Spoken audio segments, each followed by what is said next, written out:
Hello everyone, welcome to my YouTube channel. দেখো, এখন ভিডিওর বিষয়বস্তু হচ্ছে মডেল অ্যাক্টিভিটি টাস্ক আর সাবজেক্ট ইংলিশ ক্লাস 5। তো এটা তোমাদের অগাস্ট মাসের মডেল অ্যাক্টিভিটি টাস্ক। তো এই জন্য এই মডেল অ্যাক্টিভিটি টাস্ককে পার্ট 5 বলেই ধরে নেওয়া হচ্ছে। তো এখানে দেখো একটা প্যাসেজ দিয়েছে, read the passage and answer the questions that follow. প্যাসেজটা পড়তে হবে, তারপরে যে আনসারগুলো দেওয়া আছে সেগুলো প্যাসেজের বিষয়বস্তু বুঝে নিয়ে তোমাকে আনসার করতে হবে। তো এখানে আমি প্যাসেজটা পড়ে তার বাংলা মানেটা তোমাদেরকে একবার বুঝিয়ে দেওয়ার চেষ্টা করছি, তোমরা একবার দেখে নাও। There was quite a number of good teachers in our school. যে আমাদের স্কুলে বেশ অনেকজনই ভালো শিক্ষক রয়েছেন। BD Roy taught us English. দেখো, তার মধ্যে বিডি রয় তা ওনার আমাদেরকে কি পড়াতেন না, ইংলিশ পড়াতেন। তো এটা নিয়ে কিন্তু তোমাদের এমসিকিউ আছে। দেখো, এই যে ফার্স্ট এমসিকিউ অ্যাক্টিভিটি 1-এ বলছে mister BD Roy was the teacher of, এটা কিন্তু আনসার হয়ে যাবে বি, ইংলিশ। ঠিক আছে, দেখো এই লাইনেই কিন্তু পরিষ্কার বলা আছে। তারপর বলছে he was a small man who took great care of ensure that we pronounced English correctly. মানে বিডি রয় মাস্টারমশাই একটু খাটো ছিলেন, হাইটে একটু কম, সেই জন্য বলা হচ্ছে a small man and who to great care. তিনি আমাদের এই বিষয়টা খুব যত্ন রাখতেন, to ensure that we pronounced English correctly, যে আমরা ইংলিশের উচ্চারণটা ঠিকঠাকভাবে করতে পারছি কিনা। One day he told us, একদিন তিনি আমাদেরকে বললেন, the story of the ox and the frog from a Aesop's fable. তো এসপস ফেবেলের থেকে, ফেবেলসের থেকে ওয়াক্স আর দ্য ফ্রকের গল্পটা তিনি একদিন আমাদেরকে বলেছিলেন। তাহলে এটা নিয়েও কিন্তু তোমাদের একটা এমসিকিউ আছে তোমাদের মডেল এই যে পার্ট 3-তে। দেখো, আমি পরে দেখিয়ে দেবো।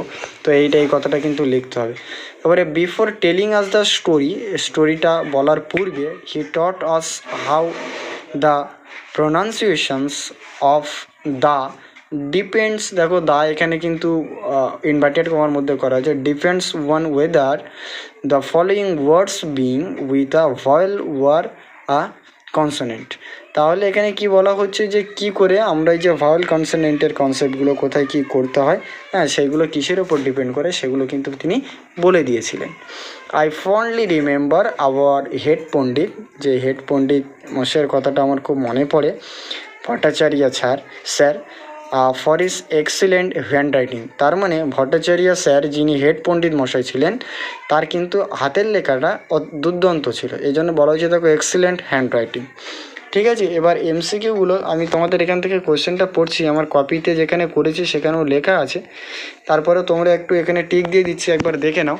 যে mister BD Roy was the teacher of, তো এক্ষুনি তো আমরা পড়েছি তিনি ইংলিশ পড়াতেন, তাহলে ইংলিশ হবে।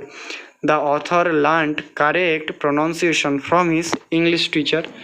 অথর মানে যে ন্যারেটার, গল্পটা যিনি লিখছেন, তা বলছেন উনি যে প্রনাউন্সিয়েশনটা কার কাছ থেকে শিখেছিলেন, হেডমাস্টার, তার কাছ থেকে তো শেখেননি। ফাদার বা মাদার, এখানে যে অপশানগুলো আছে তাদের কারোর থেকে কিন্তু শেখেননি। কার কাছ থেকে শিখেছিলেন না, ইংলিশ টিচার। তো right answer, right option is the C.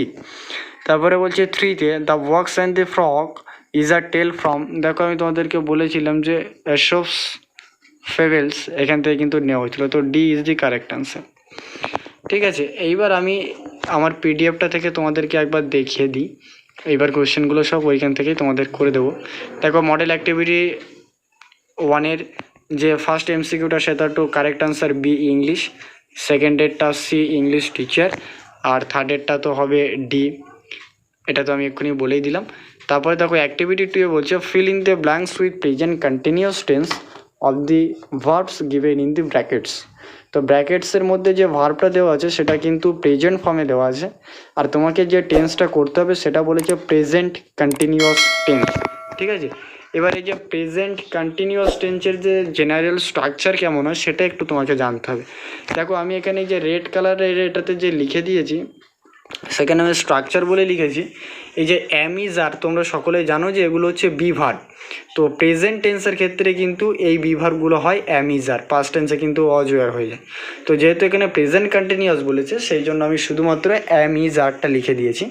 Plus দেখো মেন ভার্ব, এই যে মেন ভার্ব মানে এখানে আমাদের ব্র্যাকেটের মধ্যে যে ভার্বটা দেওয়া আছে তার সাথে কী করতে হবে না, আইএনজি যোগ করতে হবে। তাহলে it's the general structure of present continuous tense. তো এই স্ট্রাকচারটা যদি তুমি ফলো করো তাহলে দেখো এখানে যে সাবজেক্টটা আছে যে দ্য বয়, এটা কিন্তু থার্ড পারসন সিঙ্গুলার নাম্বার। তো থার্ড পারসন সিঙ্গুলার নাম্বার হলে তোমরা সকলেই জানো যে ইজ বসে, হ্যাঁ, পুলার নাম্বার হলে আর বসতো, আর ফার্স্ট পারসন হলে কী বসতো, অ্যাম বসতো, তাহলে আই হলে অ্যাম বসতো, এরম হতো। তো যাই হোক, এখানে আমাদের যে দ্য বয়টা রয়েছে এই সাবজেক্টটা রয়েছে third person and singular number, সেই জন্য আমরা এখানে ইজ বসাবো।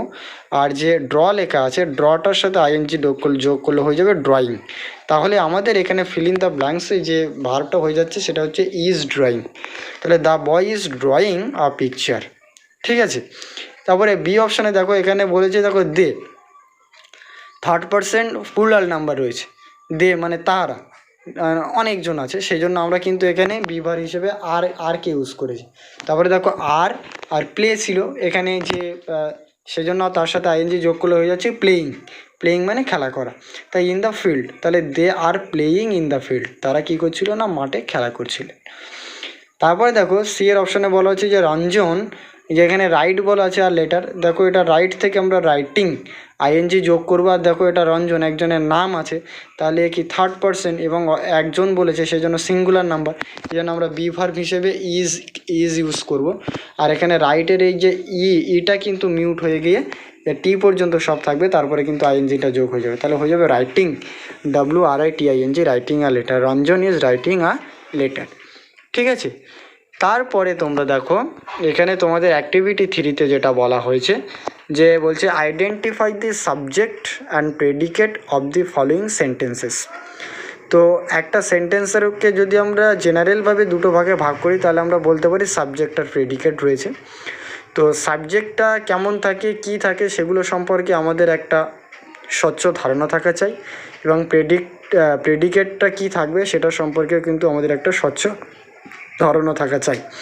তো আমি এখানে তোমাদের এই যে রেড বক্সের মধ্যে যেটা লিখে দিয়েছি সেটা বলছে, দেখো আমি যেটা লিখলাম সেটা হচ্ছে সাবজেক্টটা হচ্ছে নাউন আর প্রোনাউন, কোনো নাম হতে পারে বা কোনো প্রোনাউন হতে পারে, ঠিক আছে। আর প্রেডিকেটটা কি হতে পারে না, প্রেডিকেটের সাথে কিন্তু অবশ্যই ফাইনাইট ভার্ব থাকতে হবে, তার সাথে আরও অবজেক্ট তো থাকবেই।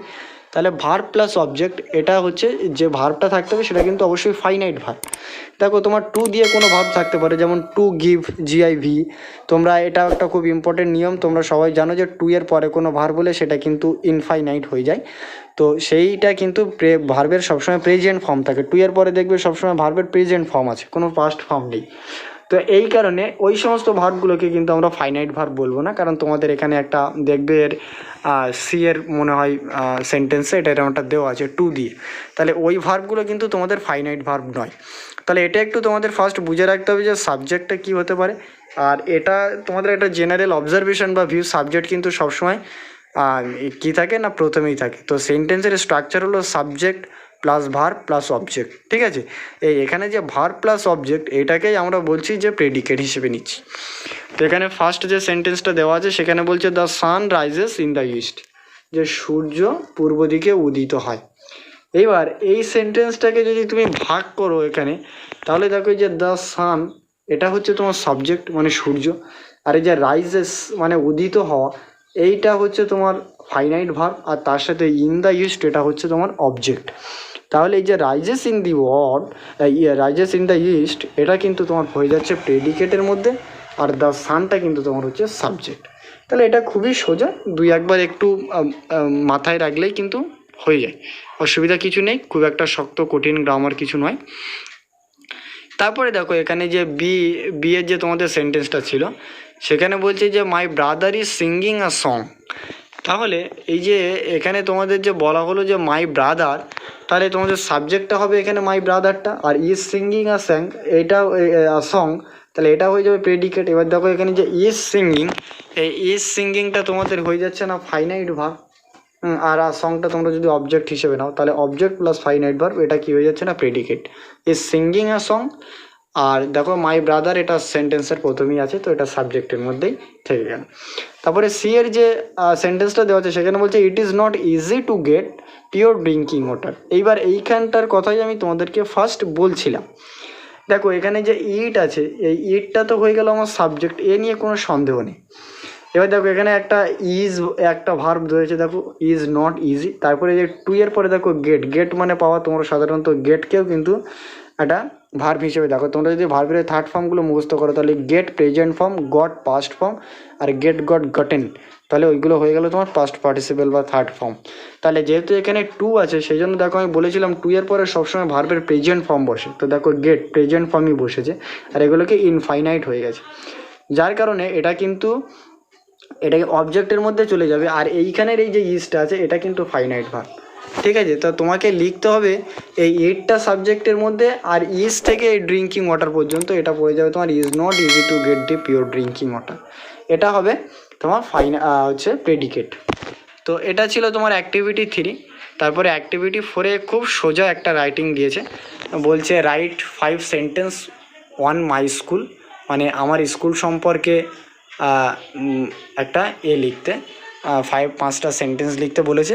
তো মাই স্কুল বলে হেডিং দিয়ে তুমি লিখবে, মাই স্কুল বলে হেডিং দিয়ে এখানে লিখবে যে দেখো আমি এখানে 5টা খুব সোজা সোজা সেন্টেন্স লিখেছি, তোমাদের যে যার স্কুলের নামটা লিখে দিতে পারো, যে মাই স্কুল নেম ইজ, যেমন আমি এখানে লিখেছি একে ঘোষ মেমোরিয়াল স্কুল, তোমাদের নিজেদের স্কুলের নাম তোমরা লিখবে।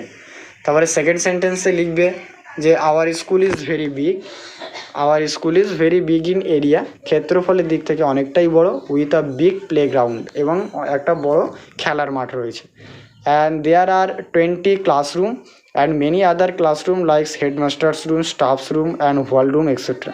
তো তোমাদের এমনিতে 20টা ক্লাসরুম আমি এখানে মেনশান করেছি, তোমরা যে 20টাই লিখতে হবে তার কিছু মানে নেই, তোমরা তার আগে পরে কোনো ইয়েকেও কিন্তু ইউজ করতে পারো তোমাদের স্কুলে যতটা আছে। And many other room, like তোমরা জানো সবসময় যে প্রধান শিক্ষকের জন্য একটা আলাদা রুম থাকে, টিচার স্টাফদের জন্য রুম থাকে, তাছাড়া হল রুম থাকে, এবং অনেকগুলো রুম আরও থাকতে পারে এক্সট্রা, সেগুলো তোমরা কিন্তু মেনশন এখানে করতে পারো। তারপরে এখানে 4 নম্বর যে সেন্টেন্স আছে সেখানে বলছে on the side of play ground, বলছে যেখানে আমাদের খেলার মাঠটা আছে তারই একটা পাশে there is a flowers garden, সেখানে একটা ফুলের বাগান আছে। আর 5 নম্বর যে সেন্টেন্সটা, there is a very big library with different kind of books, মানে আমাদের স্কুলে একটা বড় লাইব্রেরি আছে, সেখানে বিভিন্ন ধরনের বই আছে। তোমরা এখানে এটা একটু বাড়াতেও পারে, like story books, science related books, এরম কিছু তোমরা বলতেই পারো। তো এটা ছিল তোমাদের মডেল অ্যাক্টিভিটি টাস্ক 5 অগস্ট মাসের। তো অবশ্যই তোমাদের ভিডিওটা ভালো লাগলে তোমরা লাইক করে দিও, বন্ধুদের সাথে শেয়ার করে নিও, আর কোথাও বুঝতে না পারলে আমাকে কমেন্ট করো।